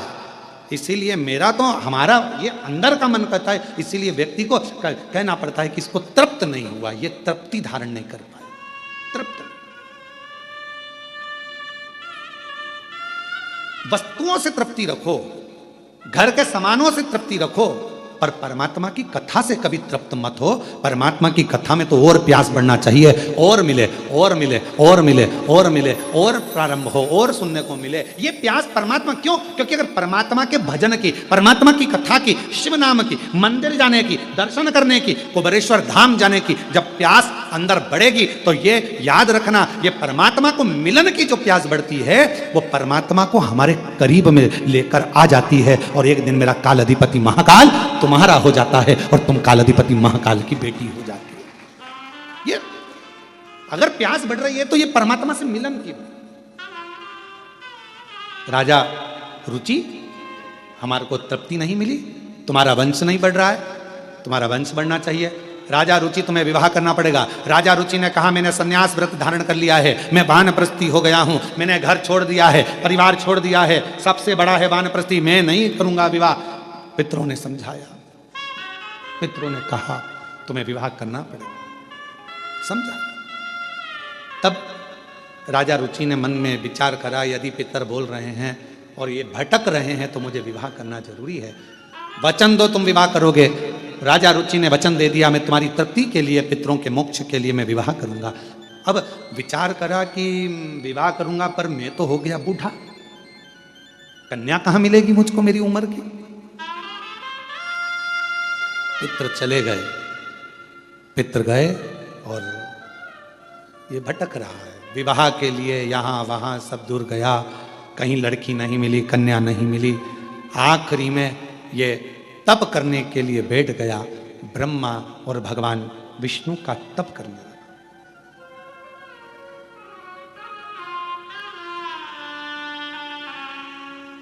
तप कर रहा। भगवान ब्रह्मा जी ने आकर कहा कि तुम्हें क्या चाहिए? एक कन्या नहीं मिल रही है विवाह के लिए। ब्रह्मा जी ने बोला ये लेखनी तो मैं लिख देता, परंतु ये लेखनी लिखने वाले तो स्वयं देवाधिदेव महादेव है। जन्म, मरण और परण, परण मतलब जानते हो विवाह, तीन की लेखनी कौन लिखते हैं? जम के बोलो जरा, देवाधिदेव महादेव। इन तीन की लेखनी लिखना मेरे शिव के हाथ में।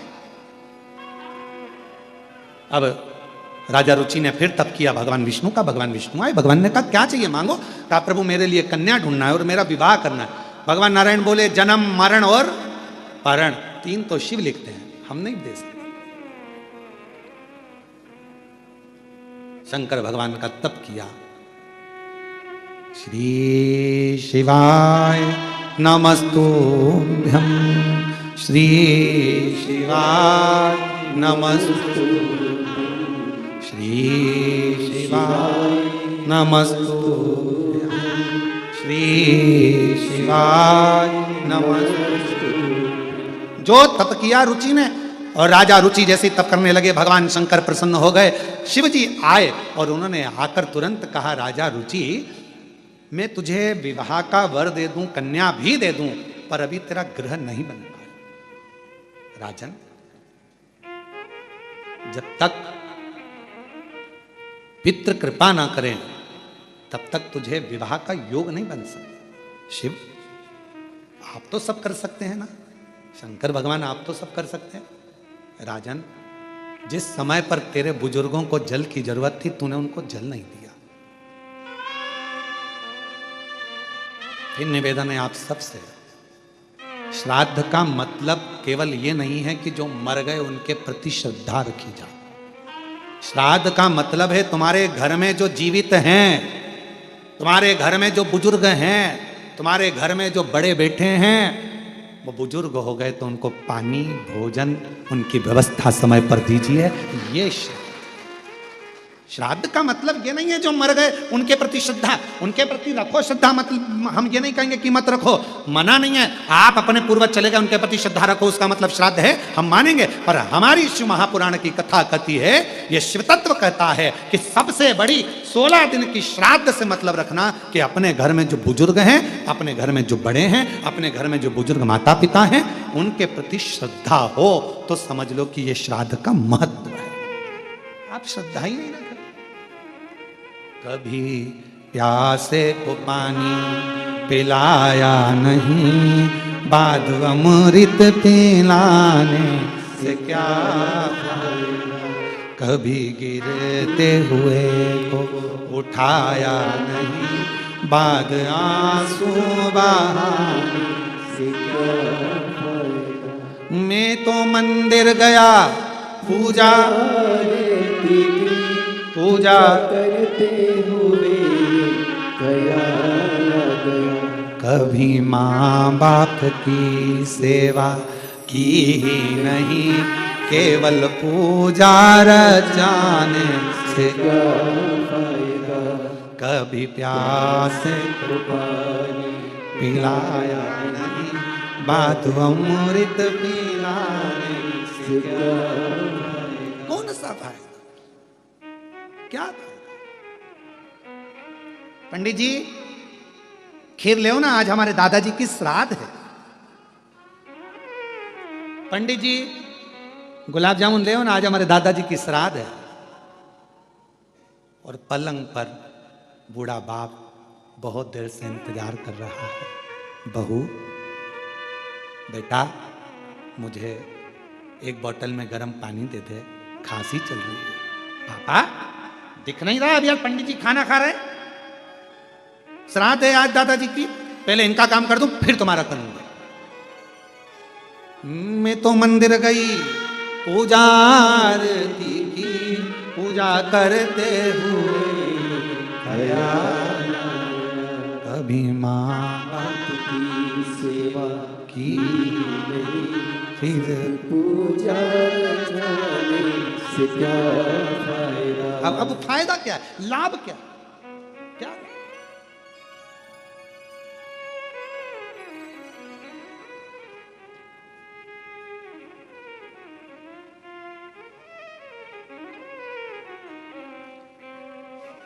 एक छोटी सी बात है, परंतु हो सकता है कि आप लोगों को बुरे भी लग जाए। हमारी बहुत पहले की बात है, बहुत पहले, लगभग 18 से 19 साल हो गए होंगे उस बात को।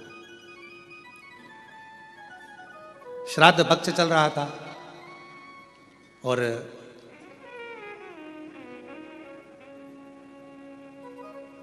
राजस्थान में कथा चल रही थी। जिन जजमान की यहाँ कथा थी, उन्होंने उनके एक कोई लड़की थी और वो कुंवारी अवस्था में, वो बिटिया लगभग 12th में थी और वो चली गई थी। उसके निमित्त का उस दिन उसका श्राद्ध था।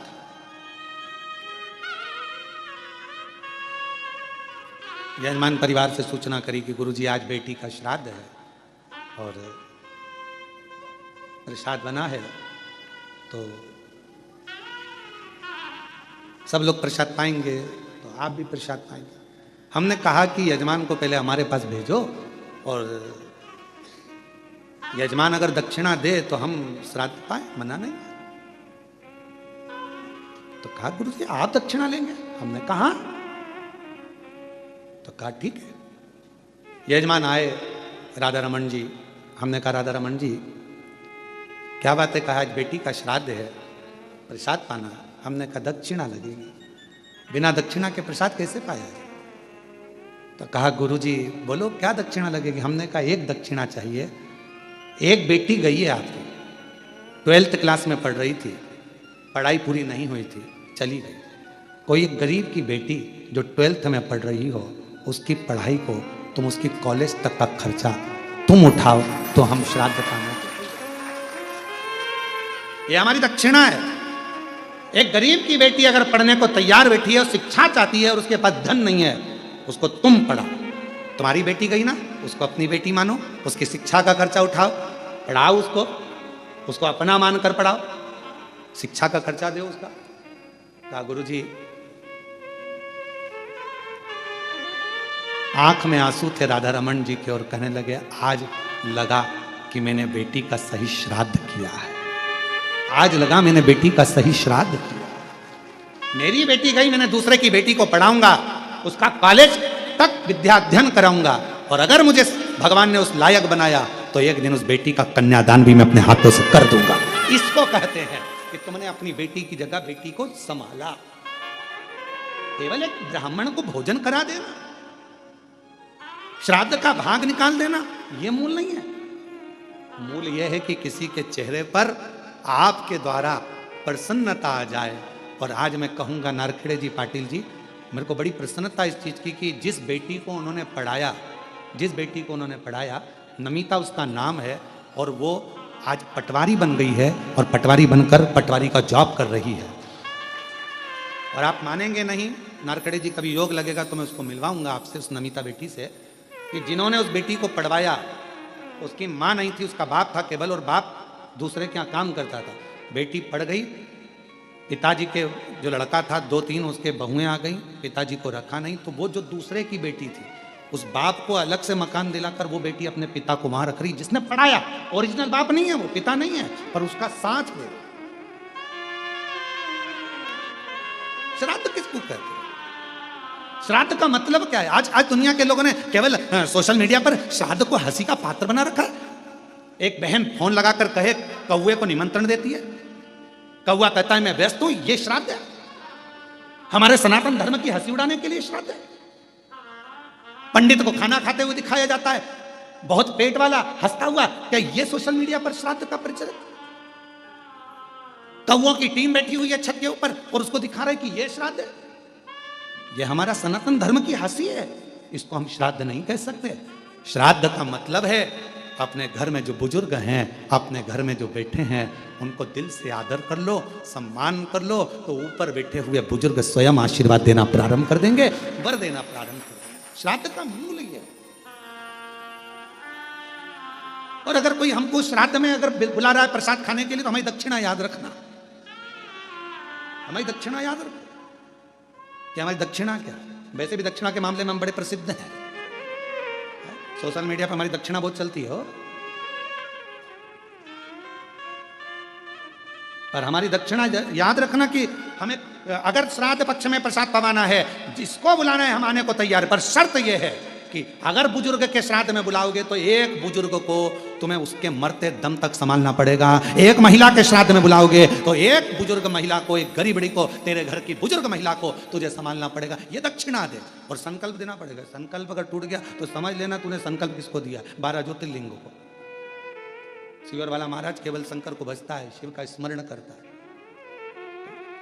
इसलिए बड़ा सोचिए, केवल जो मर गए चले गए उनके प्रति श्रद्धा श्राद्ध नहीं है। श्रद्धा वो, श्राद्ध वो जो तुम्हारे घर में बैठे हैं, घर में रह रहे हैं, बुजुर्ग हैं, माता पिता हैं, चाहे अपने पति के माता पिता हो, चाहे पत्नी के माता पिता हो, जो हो उनका आदर होना चाहिए। क्योंकि श्राद्ध पक्ष में आप लोग कभी गया जी गए हो या पिंडदान करा हो तो उसमें 2 चीजें लगती है, एक पिता का पक्ष, एक माँ का पक्ष। इसलिए दोनों देखे जाते हैं। तुम्हारी पत्नी है तो उसका भी पक्ष देखा जाएगा, तुम्हारा पति है तो उसका भी पक्ष देखा जाएगा। दोनों के माता पिता का आदर करिए, दोनों के माता पिता का सम्मान करिए, दोनों के आदर पूर्णता का भाव रखिए, आपको सुख मिलेगा, आनंद मिलेगा। पूर्णता का।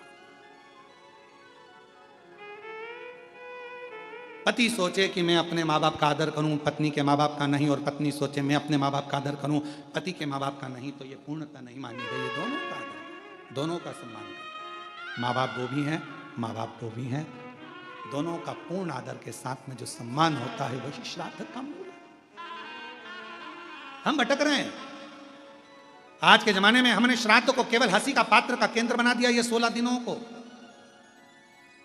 श्रद्धा के मूल को समझो। मैं मंदिर गई पूजा करते हुए गया, कभी माँ बाप की सेवा की नहीं, फिर पूजा रचाने से क्या फायदा, कभी प्यासे को पानी पिलाया नहीं, बात आंसू बहाने से क्या। ये आपके भीतर एक भाव उत्पन्न करो। श्राद्ध पक्ष की कथा सुन रहे हो, जितने आस्था चैनल पर कथा सुन रहे हैं, जितने फेसबुक यूट्यूब पर कथा सुन रहे हैं, बोल देना किसी और वाले महाराज को अगर श्राद्ध में बुलाना है प्रसाद पवाने के लिए तो दक्षिणा तैयार है, और वो दक्षिणा एक ही होगी। आपके घर के बुजुर्गों का आदर, आपके घर के बड़ों का सम्मान, श्रद्धा, उनके प्रति रुचि, ये हमको चाहिए। ये हमारी दक्षिणा है, ये हमारी दक्षिणा है।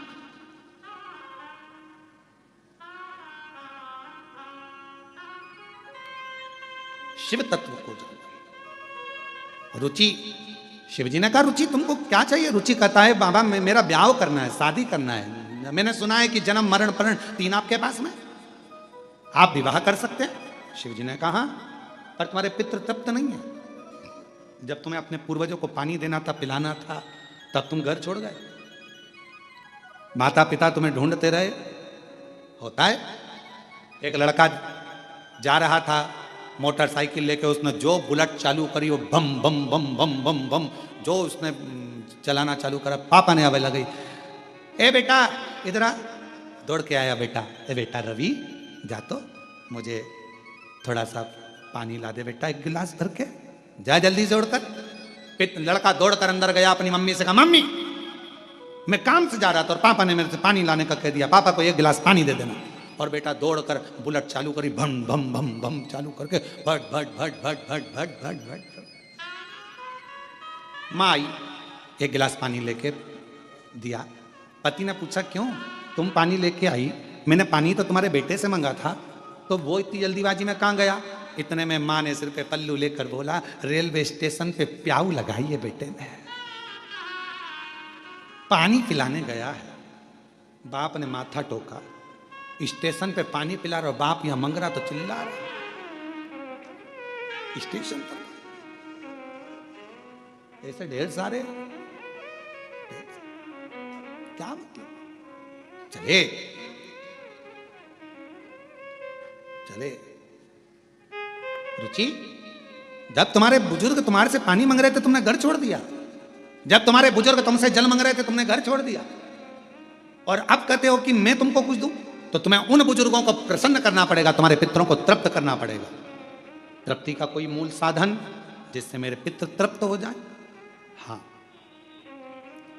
यदि श्राद्ध पक्ष के अंदर प्रदोष तिथि पड़े और श्राद्ध की प्रदोष के दिन यदि शाम के समय पर प्रदोष काल में एक 4 बत्ती का गाय के घृत का दीप लगाया जाए और 4 पितरों का स्मरण किया जाए,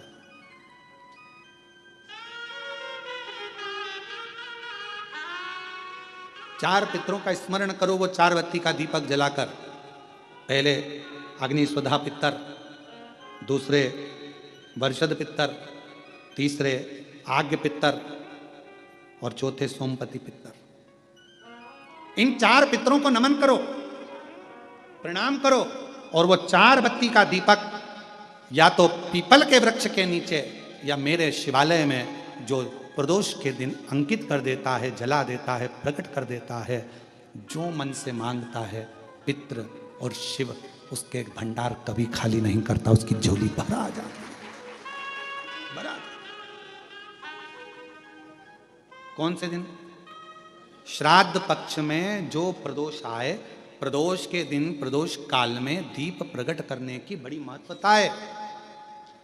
आपने 16 दिन अगर ब्राह्मण को भोजन नहीं कराया है, 16 दिन अगर तुमने अन्नदान नहीं कराया, 16 दिन अगर कोई दान नहीं दिया है, तो भी यदि प्रदोष के दिन, श्राद्ध पक्ष में जो प्रदोष आएगी, उस प्रदोष के दिन, श्राद्ध पक्ष के 16 दिन के अंदर जो प्रदोष आए, प्रदोष काल में चौमुखी दिया, 4 पितरों का जिनका नाम अभी वर्णन किया, उनका स्मरण कर कर यदि प्रज्वलित किया जाए तो उसका फल अधिक मिलता है। और जो कामना कर कर हम दीप लगाते हैं, वो कामना हमारी वर्ष भर पूरा नहीं होता और बाबा उस कामना को पूर्ण कर देता है, पितृ पूर्ण कर देता है। तुम अपने पितरों का नाम लो और लगाओ, क्योंकि ये 4 पितर 4 दिशाओं से हमको सुरक्षित रखते हैं। अग्निस्वध पितर हमारे पूर्व दिशा से हमें सुरक्षित रखते हैं। वर्षद पितर हमें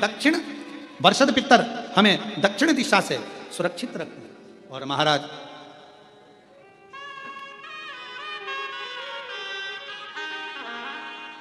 आग्नेय पितर यह हमें पश्चिम दिशा से सुरक्षित रखते हैं। और सोमपति पितर यह हमें उत्तर दिशा से सुरक्षित रखते हैं।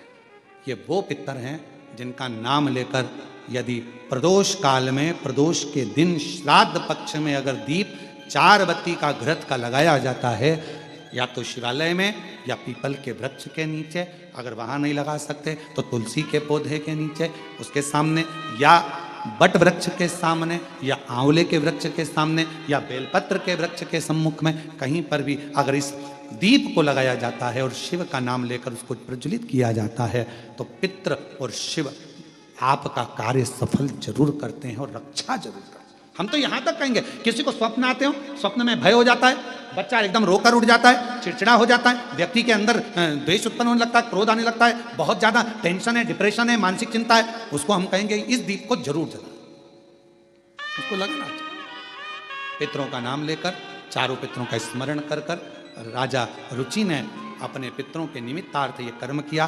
तभी इस कर्म को जैसे ही करा था, करते ही राजा रुचि को जो चाहिए था वो मिलने लगा। सामने से एक नदी के सम्मुख से एक स्त्री, सामने से एक सुंदर अप्सरा ब्रह्मलोचना निकल कर बाहर आई।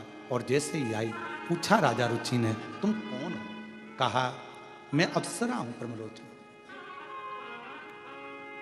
आपने पितरों को तृप्त करा है दीप लगाकर, क्या चाहिए तुम्हें? मेरा विवाह नहीं हो रहा, कोई कन्या चाहिए। राजा वरुण की पुत्र की पुत्री मालती, जो तुम्हें इसी स्थान पर, जहां तुमने शिव की आराधना करी है, शंकर की आराधना करी है, जहां तुमने पार्थिव बनाकर पूजन करा, इसी भूमि पर वो मालती का दर्शन होगा। उस मालती से तुम्हारा विवाह होगा और तुम्हारे घर में पुत्र रत्न की प्राप्ति होगी, तुम्हारा वंश बढ़ेगा और तुम्हारे पितृ हमेशा तुम्हें वर प्रदान करेंगे। बस वो मालती का प्राकट्य होता है और वरुण के पुत्र की पुत्री मालती का सम्मुख में आना, रुचि के साथ विवाह और दोनों का निवास करना। शास्त्र में भगवान कृष्ण गरुण से कहते हैं, गरुण पितृपक्ष में जो ये राजा रुचि की पवित्र कथा को श्राद्ध पक्ष के अंदर श्रवण करता है, भगवान कृष्ण कहते हैं ब्रह्मा, विष्णु, महेश और पितर उसकी झोलियां खुशियों से भर देते हैं। ऐसे राजा रुचि की कथा का वर्णन आता है। ये राजा रुचि की कथा है, राजा रुचि। पितृ केवल, कई लोग कहते हैं पितृ का दोष लग गया। ना भाई, लोग केवल वर्णन करते हैं। कई लोग कह देते हैं कि शंकर भगवान को नहीं भजोगे, शिव जी को जल नहीं चढ़ाओगे, एक दिन जल चढ़ाओगे, एक दिन नहीं चढ़ाओगे, शिव जी का शिवलिंग अगर घर में है पूजन नहीं करोगे तो दोष लग जाएगा, शंकर भगवान का दोष लग जाएगा। शिव कभी भी बद्दुआ नहीं देते। जैसे एक बाप, एक पिता अपने बेटा बेटी को कभी बद्दुआ नहीं देते। अगर चिल्लाकर बोल भी देंगे अपनी बेटी को, अपने बेटे को, तो बाद में उसको वर ही देंगे, है तो बेटी ही ना, है तो बेटा ही ना। मेरा शंकर भगवान कभी बद्दुआ नहीं देता, मेरा शिव कभी बद्दुआ नहीं देता, मेरा वो घरदानी कभी अपशब्द नहीं कहता, वो तो वर देता। और महादेव नमन चरणों में, महादेव नमन, सब बोलिए सब, महादेव नमन चरणों में, स्वीकार कीजिए सबका किया है मेरा उद्धार कीजिए, उद्धार कीजिए। हे त्रिपुंडधारी, हे त्रिशूलधारी, हे त्रिपुंडधारी, हे त्रिशूलधारी।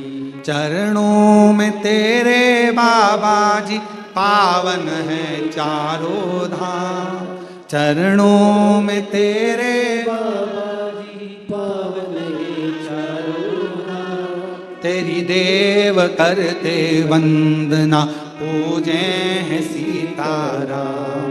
तेरी देव करते वंदना, पूजे सीताराम। हो जाए पूरी कामना, हो जाए पूरी कामना। वरदान दीजिए, सबका किया है मेरा भी उद्धार कीजिए, उद्धार कीजिए। हे त्रिपुंडधारी, है त्रिशूलधारी, हे त्रिपुंडधारी, है त्रिशूलधारी। महादेव नमन चरणों में स्वीकार कीजिए, सबका किया है मेरा भी उद्धार कीजिए, उद्धार कीजिए। हे त्रिपुंडधारी, हे त्रिशूलधारी। बाबा इतनी करुणा करिए, इतनी दया करिए, दया। कोई कहे तुमसे कि तुम्हारे यहाँ पितृदोष लगा है, कोई कहे तुमसे तुम्हारे यहाँ काल सर्प दोष लगा है, कोई कहे तुमसे तुम्हारे यहाँ वास्तु दोष लगा है, कोई कहे तुमसे तुम्हारे कुल देवी देवता का दोष लगा है। एक काम करा करो, एक चावल का दाना घर से लेकर गए, 16 दिन श्राद्ध में जब से कथा सुनी है उसी दिन, उसी पल, उसी घड़ी या दूसरे दिन से प्रारंभ कर दो। कोई कहे पितृदोष है, कोई कहे कालसर्प दोष है, कोई कहे वास्तु दोष है। एक चावल का दाना श्राद्ध पक्ष में साथ लेकर जाओ, घर से 1 लोटा जल भर कर लेकर जाओ। पहले चावल का दाना शिव जी को समर्पित कर दो, उसके बाद 1 लोटा जल धीरे धीरे बाबा का मंत्र उच्चारण करते हुए पंचाक्षर, षडाक्षर या श्री शिवाय नमस्तुभ्यम बोलते हुए और अपना गोत्र बोलकर, नाम बोलकर जल समर्पित करना प्रारंभ करो।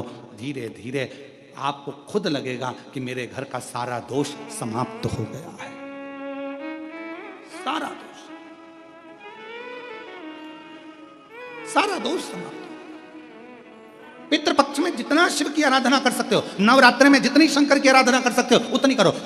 कोई बेटा बेटी है, कोई एग्जाम दे रहे हैं, कंपटीशन एग्जाम में बैठ रहे हैं, सर्विस के लिए जा रहे हैं, नौकरी के लिए जा रहे हैं, नौकरी नहीं लग रही है, हम कहेंगे लाल पुष्प की पत्तियों को प्रत्येक किसी भी नवरात्रि के अंदर, नवरात्रि के अंतर्गत 9 दिन का तुम नियम बना लो। जैसे कई माताओं का नियम रहता है, मेरा व्रत है, मैं दूध पर 1 गिलास दूध पर व्रत करूंगी, मैं नंगे पैर चलूंगी, मैं ये व्रत करूंगी, मैं वो व्रत करूंगी। मैं बेटा बेटियों से कहूंगा, नवयुवक बच्चों से कहूंगा, अगर आप कंपटीशन एग्जाम में बैठ रहे हो, अपनी पूरी मेहनत करो, पूरा परिश्रम करो, रात दिन एक करो और लगे रहो।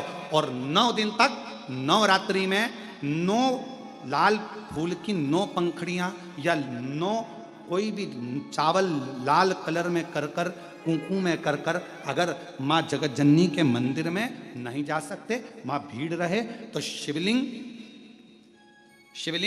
की जो जलाधारी है, जहां पानी गोल घूमता है, इस जलाधारी पर कहीं पर भी नवरात्रे में 9 दिन तक या तो लाल फूल की पंखड़ी 9 या 9 चावल के दाने लाल कलर कर कुंकू में, लाल चंदन में उस स्थान पर चढ़ाना प्रारंभ करो।